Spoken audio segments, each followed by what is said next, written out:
process where you go through the emotion towards your heart, where do you see the greatest challenges? The greatest challenges is that it's not easy. It's deeply uncomfortable. It has its own rhythm of unfolding. It doesn't go according to any schedule. And for example, if I'm going to enter my anger, I'm going to feel angry. And there's nothing pleasant about feeling angry. It's a horrible feeling, right? But I have to go through that feeling. So the work of processing is of processing those unconscious energetic states is a deeply uncomfortable experience. And when we're in it, we're in it. And when I'm in my anger, it's an angry world. And when I'm in my anger, it feels like the world's always going to be angry, full of anger, and there's no hope, and there's no end to it, right? It colors my whole world until I integrate whatever that is, and then it shifts, and I gain a greater sense of lightness and insight from that. But while I'm actually going through the processing work, it feels deeply uncomfortable. It feels like there is no end to it, right? It feels hopeless, because that's the resonances of those emotional conditions. When I'm in my grief too, when I'm in my grief, the entire world is a state of grief. It's coloring my whole perception. So the challenge of it is we've been indoctrinated into feeling good. That feeling good, we try and feel good about everything, try and be happy, you're supposed to be at peace, all of this stuff, and that completely... So in a way, when we enter the emotional states to process them, we actually feel that something's wrong.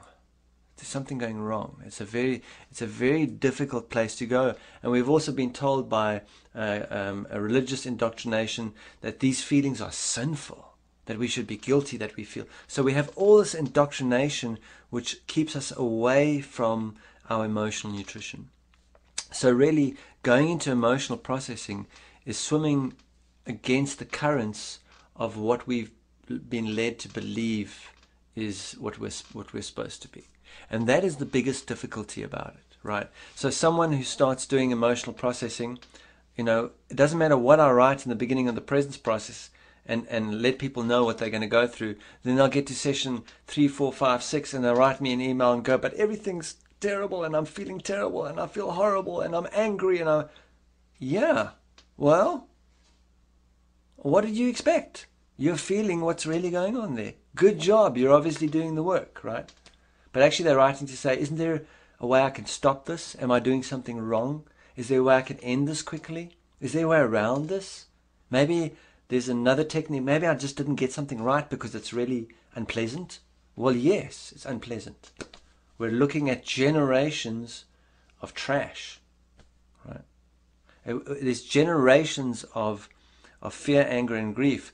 When I go into my emotional signature, it's not personal. It's not mine. It's ours. It's related to everyone in my family, and it spreads out from there.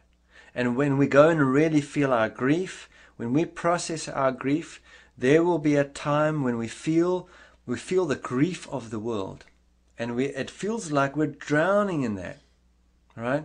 I'm lying on the floor, my entire being shuddering. I am in such a state, I am drowning in the grief. It's not even my grief. There isn't even a concept around it. It's just grief, and it's endless. But it's really important to sink in and allow that to move through, so that I can feel the world deeply without falling off balance. If I see someone suffering and it makes me all sad and freaked out, what a use am I to that person? I still want to feel the suffering, but I don't want to fall off balance. When I feel my grief, it actually awakens my feeling capacity, and I actually feel way more sometimes than I would like to feel. But it doesn't knock me off balance, because it's not going to send me into an unconscious place, because I've been working consciously with my grief instead of leaving it buried somewhere in the unconscious. And the hardest thing about it, it's like I say, the hardest thing about being upset is that when we're upset, we feel upset. There's no way around that. There's no way around that. The hardest thing about anger is when we feel the anger, we're angry. And we don't want to, no one wants to feel uncomfortable. It's like not right? And only an insane person would go, okay, I want to feel my anger and I want to feel my sad. No, it's not about what we want. It's what's required.